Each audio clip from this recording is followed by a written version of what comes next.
It's Monday, middle grade Monday, a Monday where we'll read 2 pages out of a book that we really think you'll like. It might be old, it might be new, it might just be a personal favorite, but regardless, it's something that we really think you'll enjoy. My name's Miss Kaylee, and tonight I'm reading The Line Tender by Kate Allen.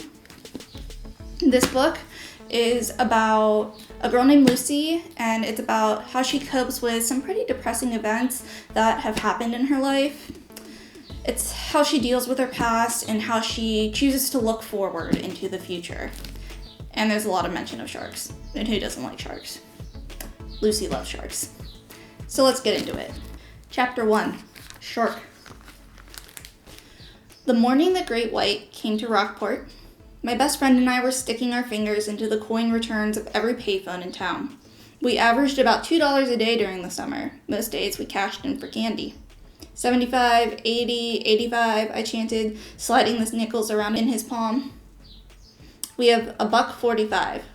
Fred shrugged and gestured with his head toward the store that sold gummies and penny candy. Sometimes I wondered if almost 13 was too old to be cleaning out payphones for candy, but no one was watching us and it was hard to turn down free money. We headed over to the county store, like magicians, turned quarters and dimes into gelatin-based sweets. I pushed open the door to the shop, walking into an incense and candy fog. Fred immediately went for the candy section. He knew what I liked, so I let him pick. I wandered over to the postcard rack. As I spun it around, it squealed like a rusty playground swing.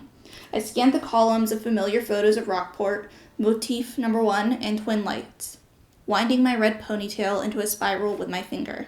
It was dark and cool in the shop, with the low wood beams and the painted floorboards.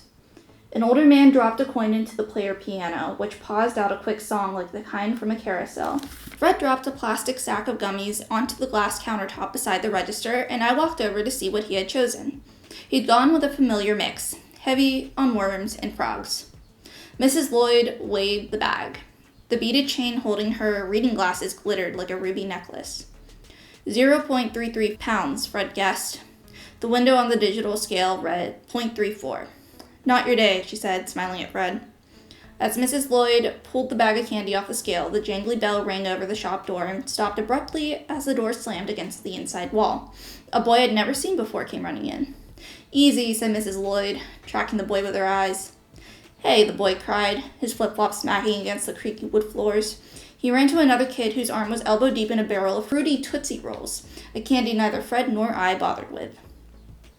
Face to face, the boy put his hands on the other boy's shoulders. I assumed they were brothers, same thick, dark hair and identical molasses-brown eyes. Huge shark! The hard K sound bounced off the ceiling. I watched the boys and waited for the rest of the story. If you want the rest of the story, and you really liked what you heard, please go to Libby and check out The Line Tender.